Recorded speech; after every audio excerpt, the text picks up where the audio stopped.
झारखंड में बहाली प्रक्रिया इतनी स्लो है कि जो परीक्षार्थी होते हैं वो समय के साथ उनकी परेशानी बढ़ती जाती है। 2018 के अगस्त महीने में एक बहाली निकली, असिस्टेंट प्रोफेसर की बहाली थी। प्रक्रिया पूरी होते होते आज 2024 पहुंच गई है और अभी भी प्रक्रिया पूरी नहीं हुई है।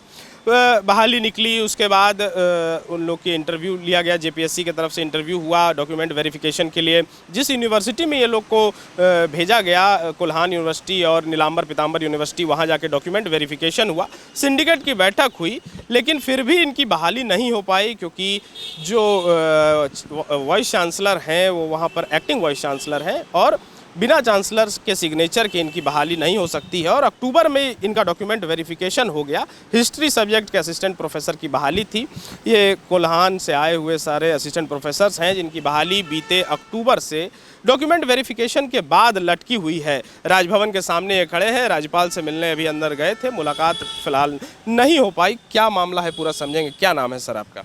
मेरा नाम अरविंद कुमार साहू है। अरविंद जी, क्या मामला है, थोड़ा आप ही से समझते हैं। ये असिस्टेंट प्रोफेसर की बहाली है जो कि 2018 में वैकेंसी आई थी। उसके बाद 5 साल इंतज़ार के बाद जो है इसका इंटरव्यू जो है वो अक्टूबर 2023 में किया गया। उसके बाद डॉक्यूमेंट वेरिफिकेशन जो है कोल्हान यूनिवर्सिटी के लिए दिसंबर में किया गया, जिसमें कि 17 असिस्टेंट प्रोफेसर कोल्हान के लिए गए थे और नीलांबर पीताम्बर के लिए 11 गए थे। डॉक्यूमेंट वेरिफिकेशन के बाद जो है 2 फरवरी 2024 को जो है वो वहाँ की सिंडिकेट ने हमारी नियुक्ति की अनुशंसा कर दी। लेकिन चूँकि हमारे यूनिवर्सिटी में एक्टिंग वीसी थे, इसलिए हमारे फाइल के फाइनल अप्रूवल के लिए जो है उस अनुशंसित जो फाइल है वो राजभवन भेजा गया है।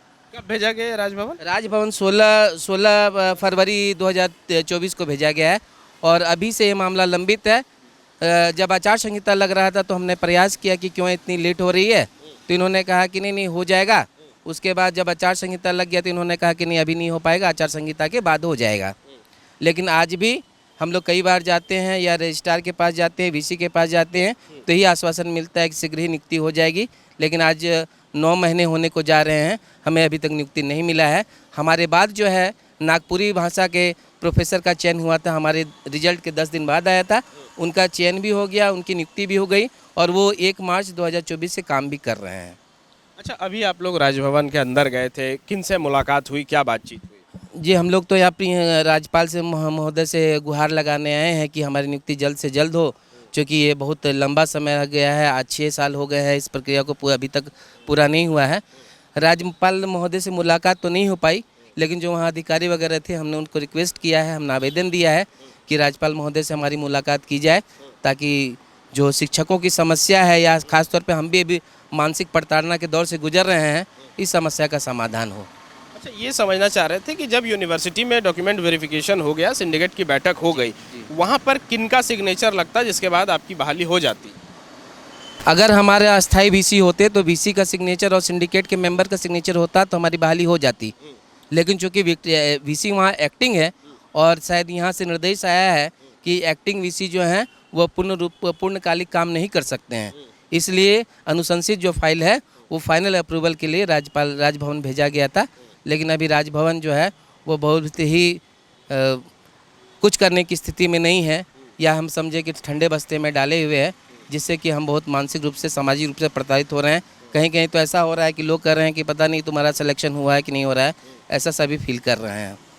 इसको ऐसे समझिए कि बहुत सारे यूनिवर्सिटी में वीसी, परमानेंट वीसी वहाँ पे नहीं होते हैं, तो एक्टिंग वीसी किसी को बना दिया जाता है वाइस चांसलर, और उसके ऊपर होते हैं, सभी यूनिवर्सिटी के सबसे ऊपर में होते हैं कुलाधिपति, जो कि राज्यपाल होते हैं राज्य के। इसीलिए ये फाइल राजभवन भेजा गया और बीते 4 महीने से ये फाइल राजभवन में पड़ा हुआ है और इनकी नियुक्ति प्रक्रिया पूरी नहीं हो पा रही है। क्या नाम है भैया आपका? साकेत बिहारी नाम है मेरा। ये जो नियुक्ति प्रक्रिया आप लोग की फंसी हुई है, किस तरह का परेशानी हो रहा है आप लोग को? सर बहुत परेशानी है। जब 18 में वैकेंसी के बाद 6 साल के इंतज़ार के बाद 31 अक्टूबर को रिजल्ट आया, 31 अक्टूबर 2023 को, तो घर में खुशी का माहौल था कि चलो इतने लंबे बेरोज़गारी के बाद अब एक अस्थाई जॉब मिलेगा।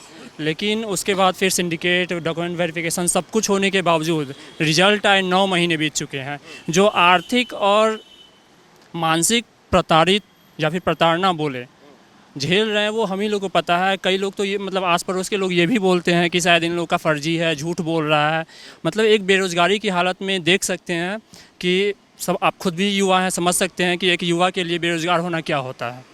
तो मैं तो यही रिक्वेस्ट करूँगा यहाँ के प्रशासन से भी, राजभवन से भी, कि सर जब सब कुछ हो चुका है तो बस आपके एक साइन की ज़रूरत है, हम लोगों पे कृपा की जाए और साइन करके हम लोग को नियुक्ति दी जाए। अच्छा, तो जब से आप लोग का डॉक्यूमेंट वेरिफिकेशन हुआ है और अभी इतना लंबा समय बीत गया, इस दौरान क्या काम कर रहे हैं आप? कुछ काम कर रहे हैं? नो सर, वही फैमिली में बिजनेस है पापा का, थोड़ा बहुत उसी में हेल्प करके काम चला रहे हैं और कुछ नहीं। ये सब परेशानी है कि नियुक्ति। क्या नाम है दीदी आपका? जी, मेरा नाम हेमा सुजाता लकड़ा है। अच्छा दीदी, हम आपसे ये समझना चाह रहे थे कि जब ये बहाली निकला, कितने कैंडिडेट्स ने भरा था और कितने पोस्ट के लिए ये बहाली था? सर कैंडिडेट बहुत सा नहीं, ये कैंडिडेट हम लोग 28 हैं। तो 17 जो कैंडिडेट है वो कोल्हान यूनिवर्सिटी के लिए हैं और 11 ये NFU के लिए है ना, नीलांबर पीतांबर। तो हम लोग का जो नियुक्ति के लिए जो प्रोसेस होता है, सिंडिकेट बैठक हुई जो फरवरी में 2 फरवरी, उसके बाद हम लोगों का जिस तरह से प्रोसेस हम लोग को नियुक्ति पत्र दिया जाना था BC के अनुसार, तो अभी तक वो हम लोग को नियुक्ति पत्र नहीं मिल पाई है। तो राष्ट्रपति जी से हम लोग अनुरोध, राज्यपाल जी से हम लोग अनुरोध करते हैं कि वो हम लोग को नियुक्ति पत्र दें। आप लोग सब हिस्ट्री के प्रोफेसर? हिस्ट्री के ही हैं। बायोम मेडिकल प्रिपरेशन का एकमात्र संस्थान जहां है complete digital classrooms, individual doubt counters, video lectures, student tracking system, library facility, 100% result oriented rankers batch, study package and class notes in PDF। Jharkhand के इतिहास में पहली बार नीट UG में 700 मार्क्स पार। 10th पास स्टूडेंट्स के लिए फाउंडेशन कोर्स और 11th पास student के लिए फ्रेशर कोर्स। 12th पास स्टूडेंट्स के लिए टारगेट कोर्स 18 अप्रैल से शुरू हो रहे हैं। Contact biome.